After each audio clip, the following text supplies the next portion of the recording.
Now find the domain of given function. Okay, f of x is written under root 6 minus x plus under root x minus 2.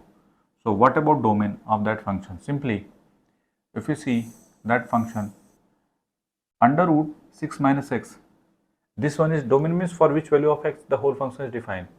X minus x, 6 minus x is greater than equal to 0, then this function is defined. So written like that one.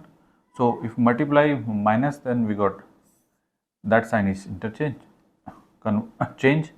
Okay, so x is less than equal to 6. After that, look here, x minus 2 is greater than equal to 0. It means x is greater than equal to 2.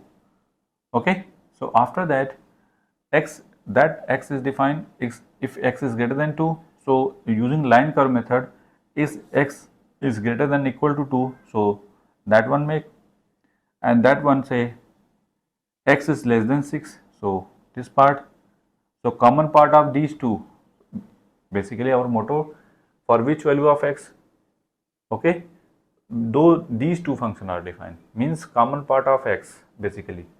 Okay, so how can we determine? Look here, that part is a common part.